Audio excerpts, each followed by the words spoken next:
یہ اللہ کا خوف، یہ اللہ کا ڈر دنیا کو دکھانے کے لیے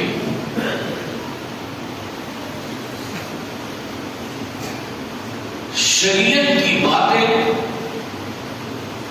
اگر اپنے مزاج کے مطابق ہے اور وہ کام ہم کر رہے ہیں تو فوراً آپ کہہ دیتے ہیں کہ بھائی سنت ہے، اسلام نے ایسا فرمایا ہے،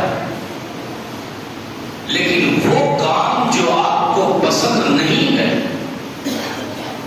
وہ عمل جو آپ کی عادت نہیں ہے، وہاں پر آپ کو وہی شریعت نظر نہیں آتی۔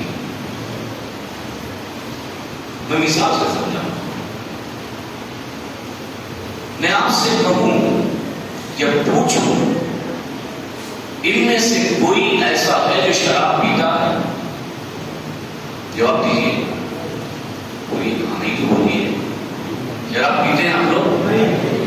کوئی بھی وسکی، دیسی، ادھا، پہوا، ٹھٹا، کچھ بھی کبھی نہیں پیتے؟ پکا نہیں پیتے نا؟ کیوں نہیں پیتے؟ آپ شراب کیوں نہیں پیتے؟ کیا بتایا آپ نے؟ سبھی اس جواب سے متفق ہیں؟ آپ شراب کیوں نہیں پیتے؟ آپ کیوں نہیں پیتے؟ بولے کیوں نہیں پیتے؟ آپ سے یہ سوال کروں، یہ دنیا سے کسی بھی مسلمان سے میں سوال کروں گا تو یہ کیا کہے گا کہ شراب حرام ہے؟ کوئی غیر مسلم آپ سے سوال کرے کہ آپ شراب کیوں نہیں پیتے؟ شراب کا بڑا مزہ آتا ہے، غم دور ہوتے ہیں، ٹینشن ختم ہوتا ہے، ایک دو بیگ لے لیا کرو۔ آپ کہتے ہیں نہیں، ہمارے اسلام نے منع کیا ہے، قرآن نے منع ہے، پیغمبر اسلام نے منع کیا ہے، اس سے شراب حرام۔ لیکن میرا سوال یہ ہے کہ آپ ماں باپ کی خدمت کیوں نہیں کرتے؟ آپ ماں باپ کو گالیاں کیوں دیتے ہو؟ آپ ماں باپ کو ستاتے کیوں ہو؟ آپ بیوہ کی زمین کو ہڑپ کیوں کرتے ہو؟ آپ دن میں جھوٹ کئی بار بولتے کیوں ہو؟ آپ مسلمانوں سے حسد رکھتے کیوں ہو؟ آپ غیبت کیوں کرتے ہو؟ کیا غیبت کرنا، کیا چغلی کرنا، کیا حسد کرنا، کیا جھوٹ بولنا، کیا ماں باپ کو ستانا یہ ناجائز و حرام نہیں؟ بولیے۔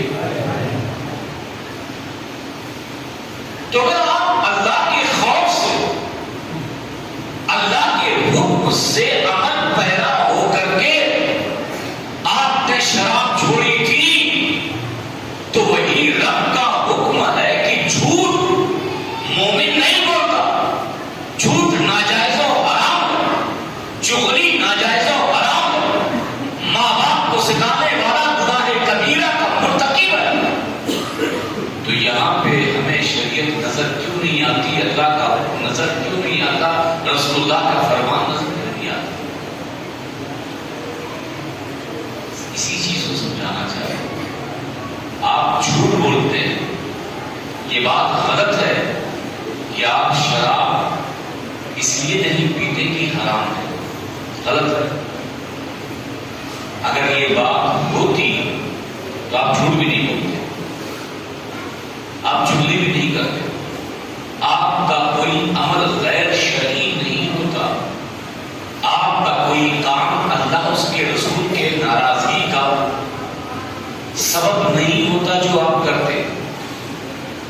تو آپ کہیں گے تو ہم جو شراب نہیں پیتے اس کی وجہ کیا ہے؟ میں کہوں گا اس کی وجہ کیا ہے؟ ماں باپ کا خوف، سوسائٹی کا ڈر، آپ کے دوستوں کی صحبت۔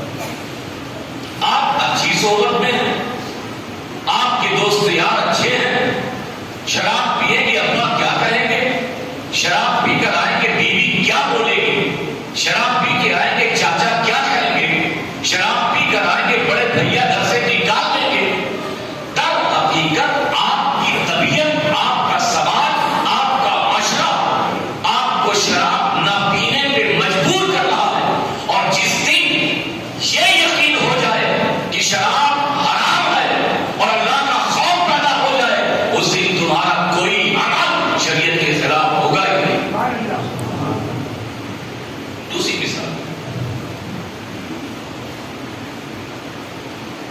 نماز جنازہ پڑھنے جاتے ہیں؟ ہاں نہیں بولیے. اس میں بھی کیٹیگری ہے. غریب مر جائے تو کم لوگ جاتے ہیں، امیر مر جائے تو زیادہ لوگ جاتے ہیں. جیسا انسان مرا ویسی بھیڑ. آپ نماز جنازہ پڑھتے ہیں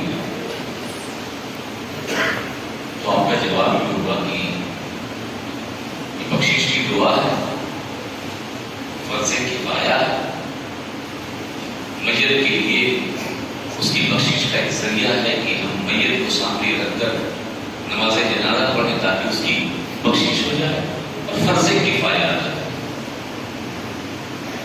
نماز جنازہ یہ فرض کفایہ ہے. محلے میں اگر ایک آدمی نے پڑھ لی تو پورے محلے والوں پر کوئی گناہ نہیں. محلے میں اگر نماز جنازہ کسی ایک نے پڑھ لی تو محلے والوں پر گناہ کوئی نہیں. فرض کفایہ کا مطلب یہ ہوتا ہے کہ ایک نے ادا کر دیا تو سارے لوگوں کی طرف سے وہ چیز ادا ہو. کوئی مر جاتا ہے نماز جنازہ پڑھنے کے لیے گھوڑ اور اس کی میت اثر واقعہ جلدی چل جانا، اس کی نماز جنازہ پڑھنا. مغرب بعد کیوں جا رہے ہیں؟ نماز جنازہ فرض کفایہ ہے، بخشش کی دعا ہے. کتنی بھیڑ ہوگی، لیکن 5 وقت مسجدوں سے اذان کی آواز آتی. 5 وقت مساجد سے اذان کی آواز ہوتی ہے.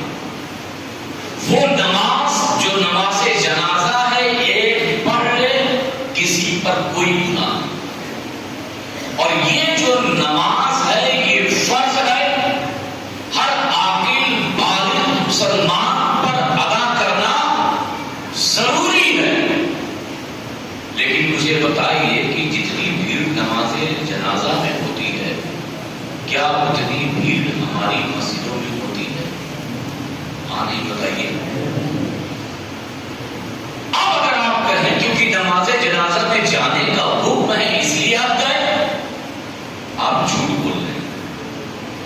در حقیقت طبیعت آپ نے اصل بنا لی ہے. آپ جنازے میں اس لیے جاتے ہیں تاکہ آپ کی رشتے داری مٹے ہو.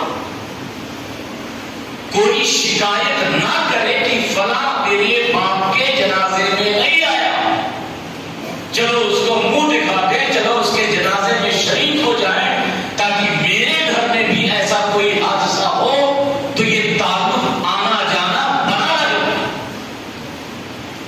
اور اگر یہ احساس ہوتا کہ نماز جنازہ فرض کفایہ ہے، اللہ کے رسول نے نماز جنازہ پڑھنے کا حکم دیا، اگر رسول کے قول کا اتنا بھروسہ ہوتا تو اس سے زیادہ بھروسہ تو اللہ نے اقیم الصلاۃ کہہ کے فرمایا کہ نماز قائم کرو. مگر یہی مسلمان مسجدوں سے خالی ہے، مگر نماز جنازہ میں بھرا ہوا نظر آتا. کیوں؟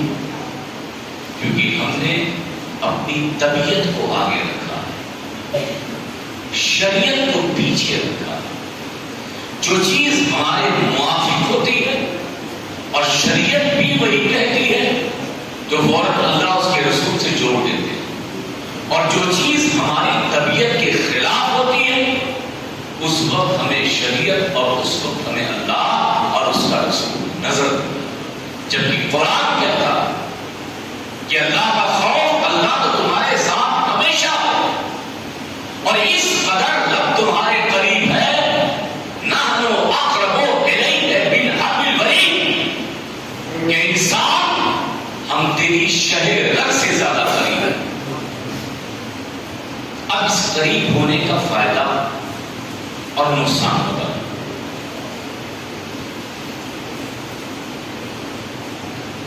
آپ کے گھر میں کوئی مہمان ہے،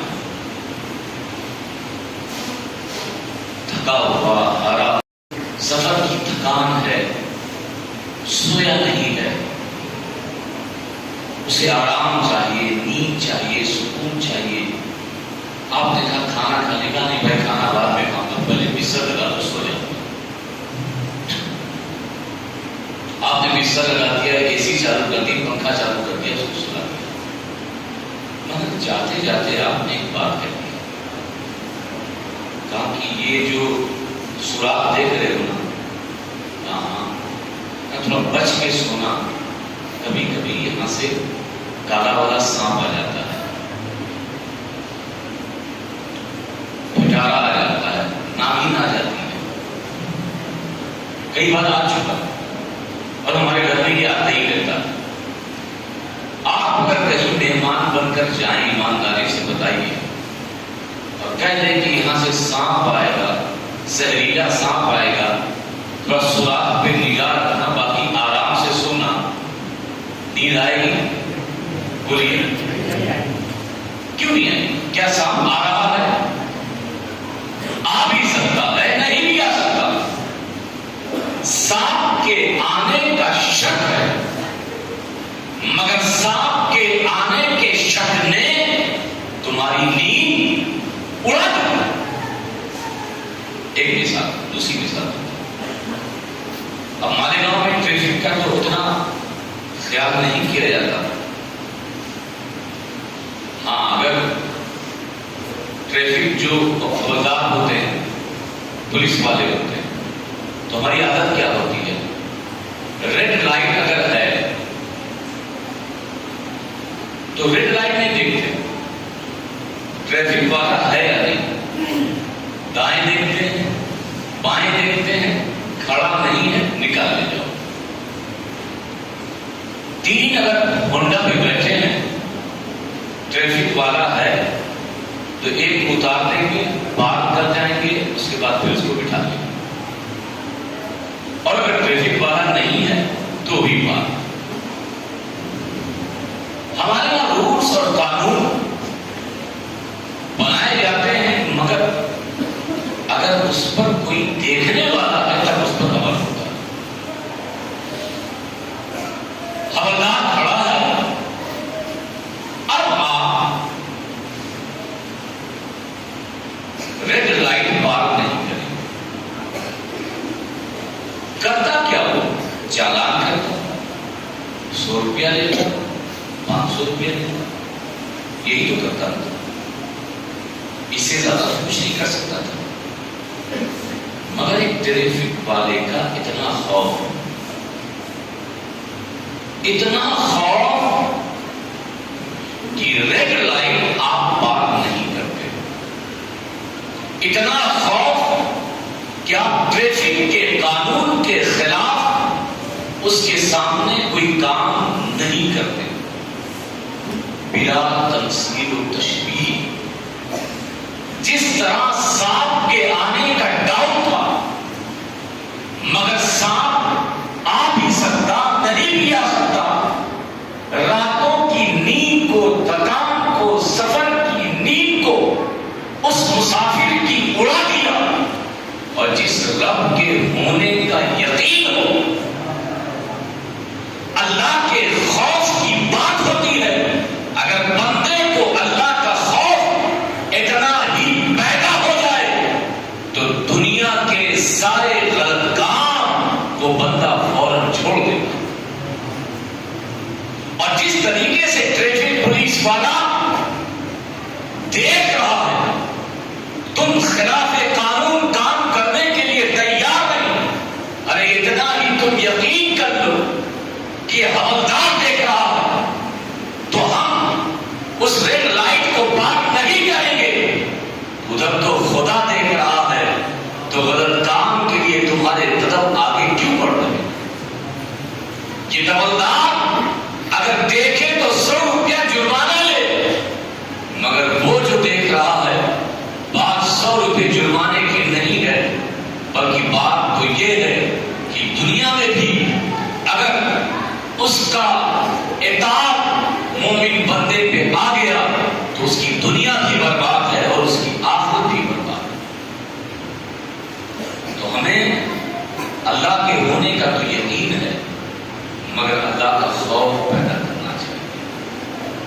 ہم جب کوئی کام کریں تو یہ مت دیکھیں کہ کوئی نہیں دیکھ رہا ہے، بلکہ یہ یقین کریں کہ ہمارا رب ہمارے کاموں کو دیکھ رہا ہے۔ اور آخری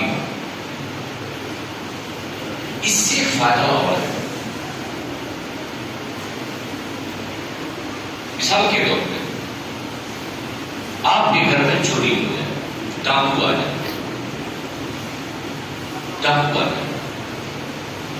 اور بندوق تان دی، ریوالور تان دی، سارا مال نکال، آپ ڈر کے مارے بھائی جان بخش دو، مال لے جاؤ، لیکن ڈر رہتا ہے کہ میری جان کہیں نہ لے لے، ڈر رہتا ہے کہیں گولی نہ مار دے۔ مگر بغل میں میرا ایک پڑوسی تھا، وہ بھی اپنے وقت کا رستم ادارا تھا، اس نے کہا کیا ہوا؟ گھبرا نہیں، ہم تیرے ساتھ ہیں، ہم جان رہے ہیں، ان بدماشوں سے ڈرنے کی ضرورت نہیں، اگر ان کے پاس صرف بندوق ہے تو میرے پاس AK-47 ہے۔ آپ ایمانداری سے بتائیں کہ اگر آپ کا پڑوسی آپ کے گھر میں چور آ جائے اور وہ پڑوسی مضبوط ہو اور یہ کہہ دے کہ ہم تمہارے ساتھ ہیں، آپ کی جان میں جان آئے گی نہیں؟ بولیے، آئے گی؟ آپ کی ہمت بڑھے گی کہ نہیں؟ آپ کو طاقت آئے گی کہ نہیں؟ آپ کو راحت ملے گی کہ نہیں؟ تو ذرا سوچو، جب مصیبت آئے، جب پریشانی آئے، پڑوسی آواز دے کہ اے میرے پڑوسی میں تمہارے ساتھ ہوں، ہمیں ہمت مل جاتی ہے، ہمیں طاقت مل جاتا ہے، ہمیں یقین ہو جاتا ہے کہ اب حادثہ یہ ٹل جائے گا۔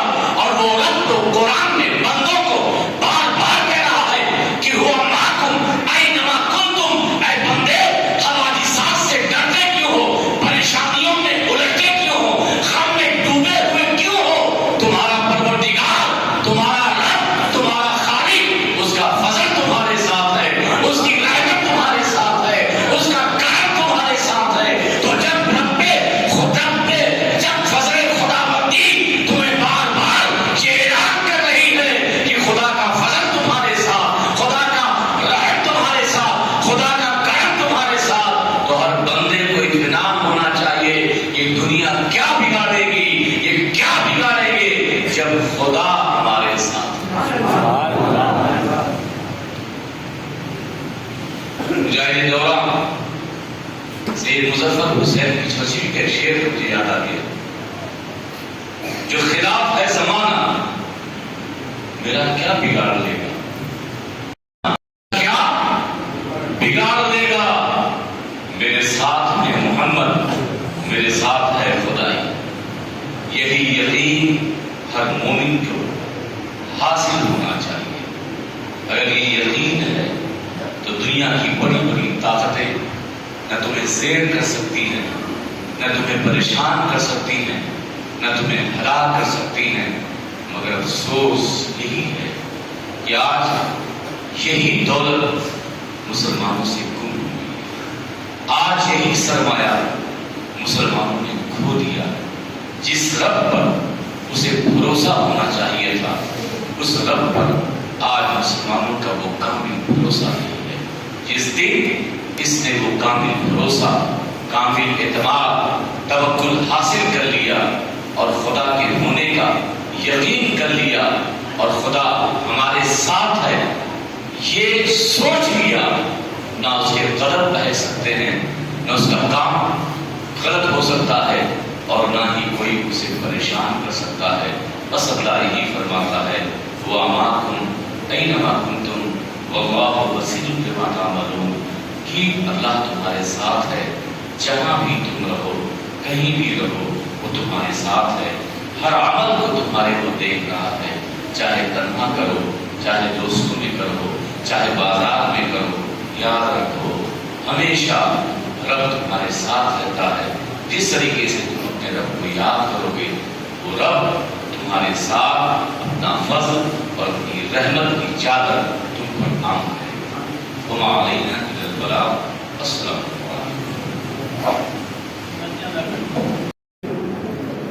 جنید فائنل کرائی تھی رات میں 9 بجے، رات میں 9 بجے کا۔ ذاکر کیوں؟ ذاکر کو ہے نا ابھی